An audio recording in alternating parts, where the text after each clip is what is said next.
Good morning friends और welcome to the prelims booster session. आज का पहला टॉपिक है unlocking India's nuclear potential. Topic economy के लिए इंपॉर्टेंट है। तो यूनियन बजट में एक मेजर शिफ्ट दिखाया गया है इंडिया की एनर्जी स्ट्रेटजी में। एक एम्बिशियस टारगेट रख के 100 gigawatts of nuclear power capacity by 2047, जो कि एक शार्प राइज है फ्रॉम करंट कैपेसिटी 8.18 गीगावाट्स की। न्यूक्लियर एनर्जी मिशन ने 20,000 करोड़ रुपए जो है वो एडवांस भी किए हैं at least 5 indigenous small modular reactors बनाने के लिए 2033 तक। तो अगर हम देखें इंडिया के न्यूक्लियर पार्क की जर्नी जो है वो अप्सरा रिएक्टर से शुरू हुई थी 1956 में, और न्यूक्लियर पावर डेवलपमेंट इनिशिएट हुई तारापुर में 1963 में। होमी भाभा जो है उन्होंने एनविजन किया 8 gigawatts of nuclear power bye 1980। Geopolitical events जैसे 1962 की वॉर विद चाइना, इंडिया की रिफ्यूज़ल टू जॉइन एनपीटी, फिर 1974 के पीसफुल न्यूक्लियर एक्सप्लोजन, उससे इंडिया को इंटरनेशनल आइसोलेशन और एक्सपोर्ट रिस्ट्रिक्शंस फेस करने पड़े।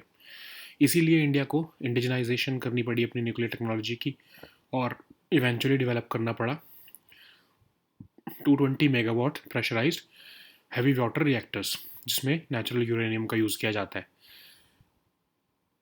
लेकिन 1998 के न्यूक्लियर टेस्ट के बाद हमने डिप्लोमेटिक एंगेजमेंट की, और उसकी वजह से इंडिया को एक रिस्पॉन्सिबल न्यूक्लियर पावर बना लिया गया, और इंडिया को वेवर मिला न्यूक्लियर सप्लायर्स ग्रुप से। इंडिया की civil liability for nuclear damage act जो है वो अभी भी जो है वो फॉरेन पार्टिसिपेशन को डिस्करेज करता है न्यू न्यूक्लियर प्लांट्स बनाने में। तो अगर न्यूक्लियर पावर को हम देखें तो डेवलप्ड नेशन स्टेटस इंडिया चाहता है 2047 तक। तो इंडिया को अपनी इकोनॉमी को 35 ट्रिलियन तक ग्रो करना पड़ेगा, और उसके हिसाब से ही इंडिया की जो इलेक्ट्रिसिटी कैपेसिटी है, जनरेशन कैपेसिटी 480 गीगावाट्स की है जो अभी, उसको कम से कम 5 गुना बढ़ना पड़ेगा। ठीक है।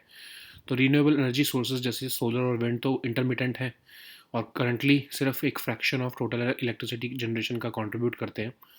तो इंडिया को जो है उसके लिए अपना फोकस न्यूक्लियर पावर पर रखना ही पड़ेगा।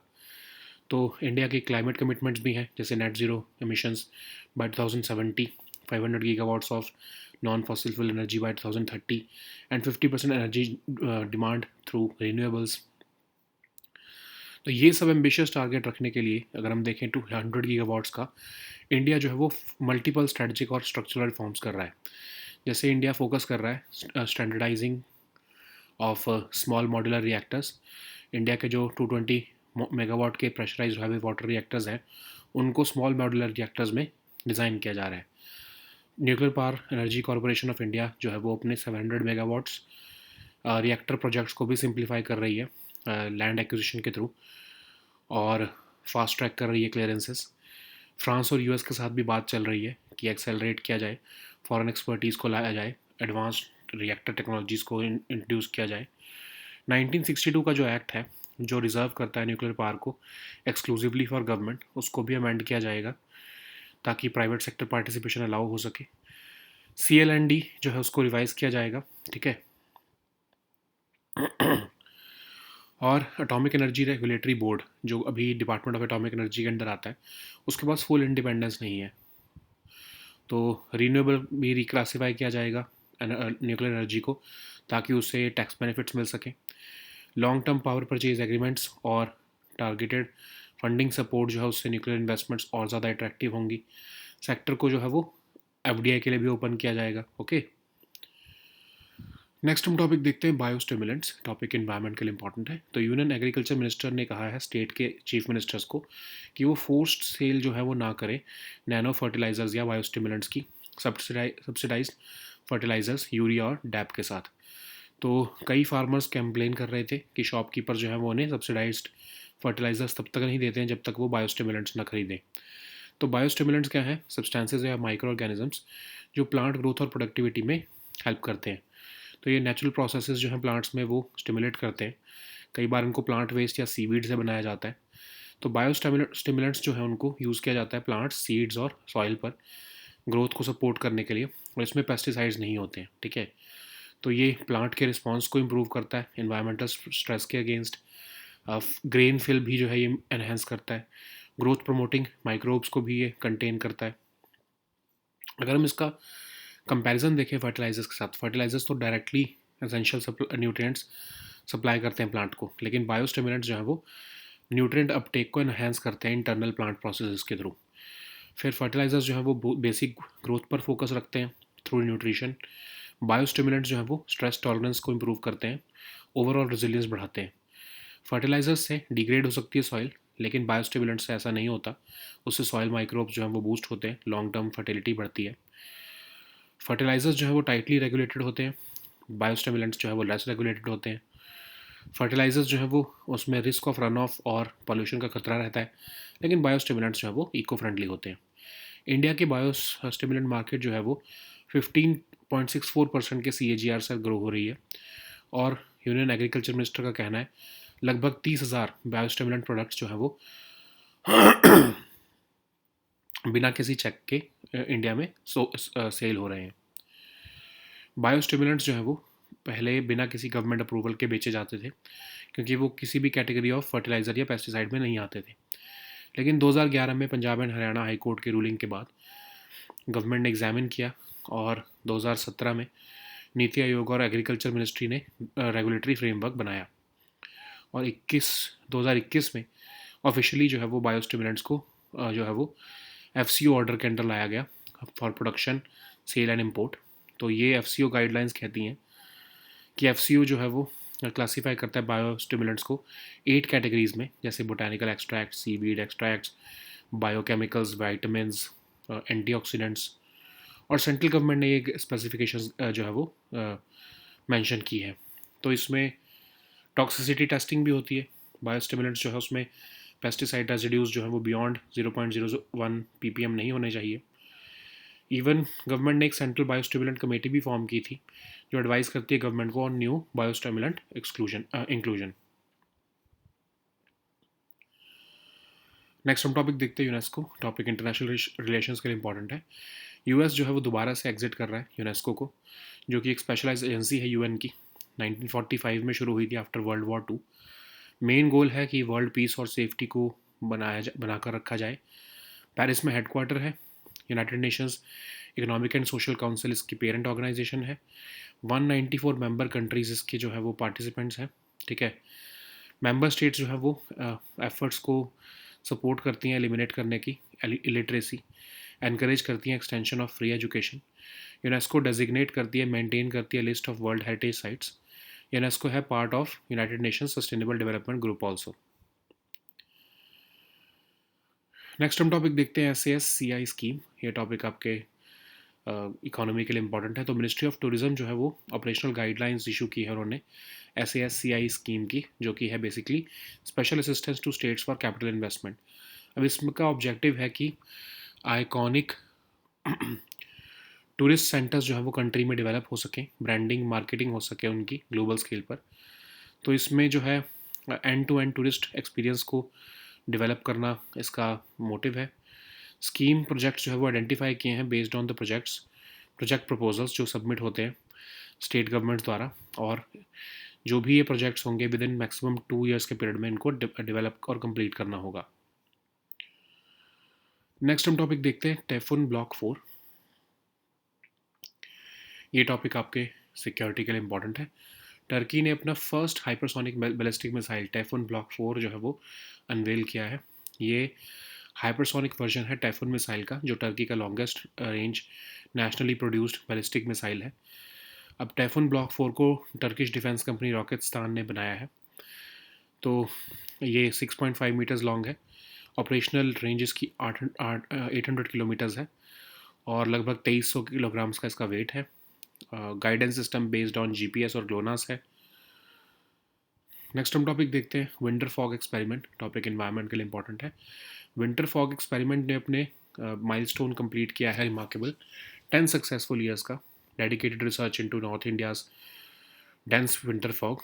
तो इसको लॉन्च किया गया था विंटर ऑफ 2015 में इंदिरा गांधी इंटरनेशनल एयरपोर्ट पर। ये Indian institute of tropical metrology, ministry of earth sciences के अंडर ये प्रोजेक्ट है। One of the world's few long term open field experiments हैं जो फोकस करते हैं सोलरली ऑन फॉग, जो कि एक विंटर हैजर्ड है जो डिसरप्ट कर देती है अदरवाइज एयर, रेल और road transport across Indo Gangetic plains. Objective इसका ये है कि बेटर नाउकास्टिंग डेवलप की जा सके और फोरकास्टिंग की जा सके विंटर फॉग की, ताकि फॉग के एडवर्स इम्पैक्ट को एविएशन, ट्रांसपोर्टेशन और इकोनॉमी पे रिड्यूस किया जा सके। अब इसमें एडवांस्ड इंस्ट्रूमेंट्स का यूज़ किया जाता है, माइक्रोमेट्रोलॉजी टावर्स, सीलियोमीटर्स, हाई फ्रीक्वेंसी सेंसर्स का यूज़ किया जाता है डिटेल्ड डेटा कलेक्ट करने के लिए। अब ये मॉडल जो है रिलायबली प्रेडिक्ट कर पाता है कि कब फॉग शुरू होगी, कितनी डेंस होगी, कितने लंबे टाइम चलेगी और कब ये क्लियर होगी, और इसकी लगभग 85% तक एक्यूरेसी रहती है, खासकर वेरी डेंस फॉग में। Okay, so now let us see all these topics in English.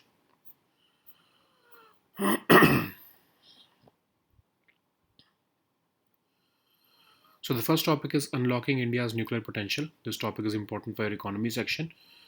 Union budget has signaled a major shift in India's energy strategy by setting an ambitious target of 100 gigawatt of nuclear power capacity by 2047, which is a sharp rise from current 8.18 gigawatts. To advance this vision, Nuclear Energy Mission has earmarked 20,000 crore rupees to develop at least 5 indigenous small modular reactors by 2033. So India's nuclear power program began early with the Apsara reactor established in 1956 and nuclear power development initiated at Tarapur in 1963. And Homi Bhabha had envisioned 8 gigawatts of nuclear power by 1980. However, geopolitical events like 1962 war with China, India's refusal to join the Nuclear Non-Proliferation Treaty in 1968, and 1974 peaceful nuclear explosion led to India's international isolation and export restrictions. India therefore had to focus on indigenization of nuclear technology, which led to the development of 220 megawatts of pressurized heavy water reactors, which used natural uranium. After the 1998 nuclear tests and diplomatic engagement which followed, India gained a waiver from the nuclear suppliers group. Despite this, India's CLNDA discouraged foreign participation in building new nuclear plants.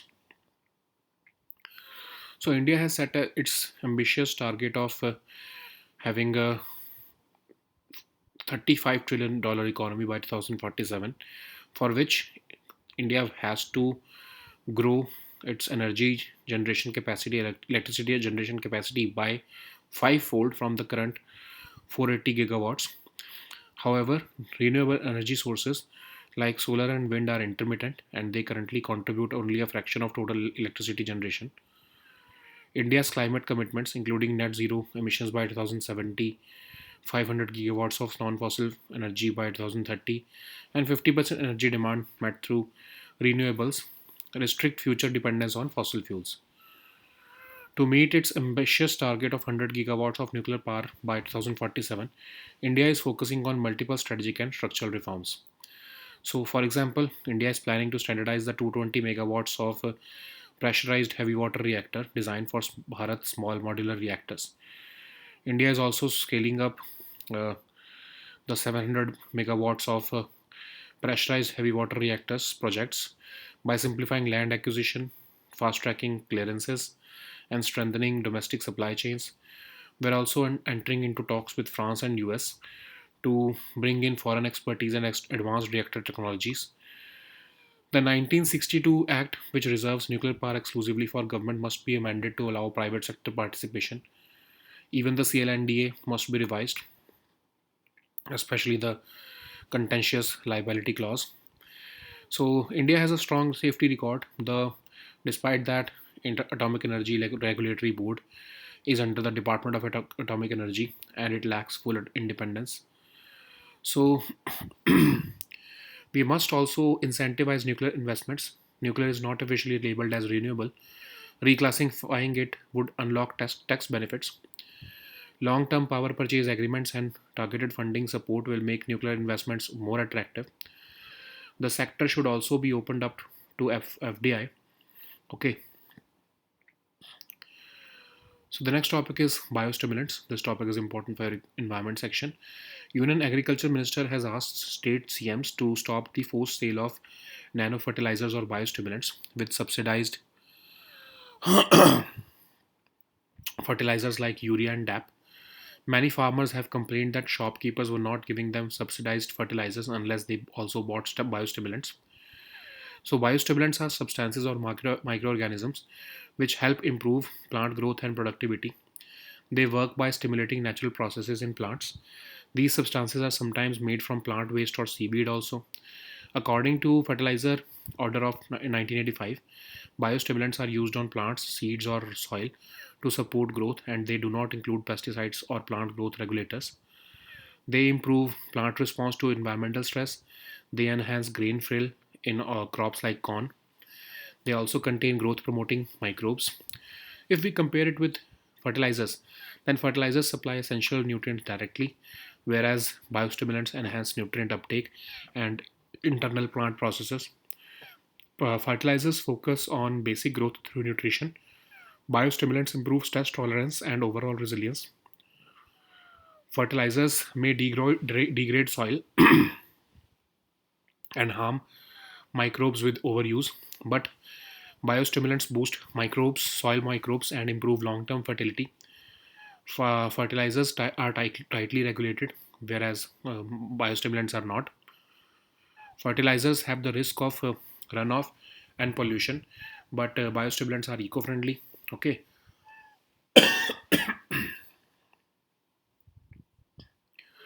India's biostimulant market is growing at a CAGR of about 15.64%, but Union Agriculture Minister has accepted that nearly 30,000 biostimulant products were sold without checks for years.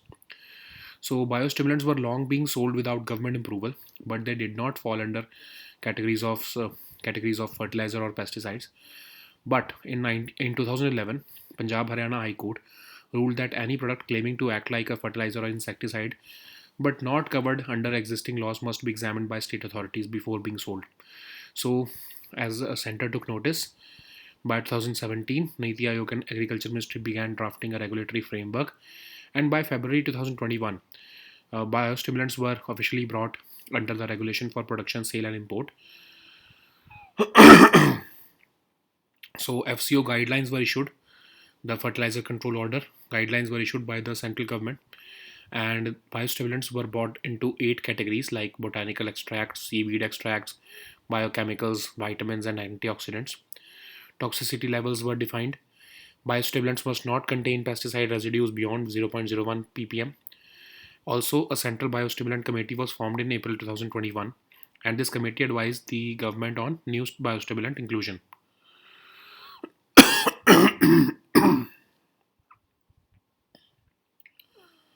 So the next topic is UNESCO. This topic is important for your international relations.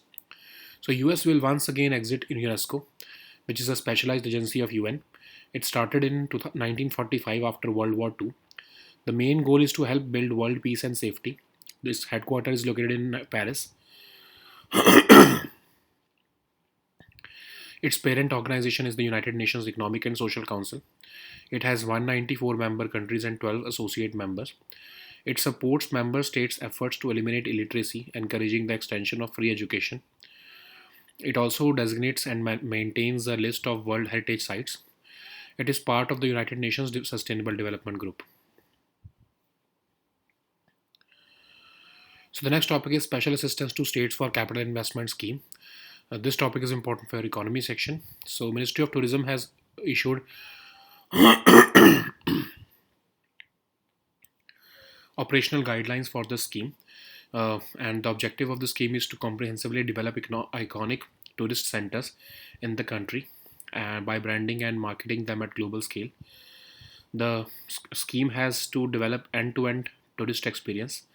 Under the scheme, projects have been identified based on the project proposals submitted by the concerned state governments. The projects are implemented and managed by the concerned state government, and projects are to be developed and completed within maximum 2 years period. And Government of India will release funds under the scheme up to 31st March 2026. So the next topic is Typhoon Block 4. This topic is important for your security section. So Turkey has recently unveiled its first hypersonic ballistic missile, Typhoon Block 4, in Istanbul. So it is the hypersonic version of the Typhoon missile, which is the longest range nationally produced ballistic missile of Turkey. So this Typhoon Block 4 was developed by Turkish defense company called Rokistan. So it is 6.5 meters long. It weighs about 2300 kilograms. It has an operational range of up to 800 kilometers. The guidance system is based on GPS and GLONASS technologies combined with inertial system. Okay. So the next topic is winter fog experiment. This topic is important for your environment section. Winter fog experiment has completed a remarkable milestone of 10 successful years of dedicated research into North India's dense winter fog. So this experiment was launched in the winter of 2015 at the Indira Gandhi International Airport, New Delhi. It was led by the Indian Institute of Tropical Meteorology under Ministry of Earth Sciences, with support from Indian Meteorological Department and the NCM RWF. So this is one of the world's few long-term open field experiments focused solely on fog, an elusive winter hazard which regularly disrupts air, rail, and road transport across the Indo-Gangetic Plain. The objectives of winter fog experiment are to develop better nowcasting and forecasting of winter fog on various time and spatial scales. The aim is also to help reduce fog's adverse impacts on aviation, transportation, and economy, and loss of human life due to accidents. So this experiment has been conducted by deploying advanced instruments, micrometeorology towers, ceilometers, and high frequency sensors to collect detailed data on temperature layers. This model can reliably predict when fog will begin, how dense it will be, how long it will last, and when it will clear. So, and it has achieved about 85% accuracy for very dense fog. Okay, so these were our topics for today. We'll meet next time with new topics. Until then, goodbye and take care.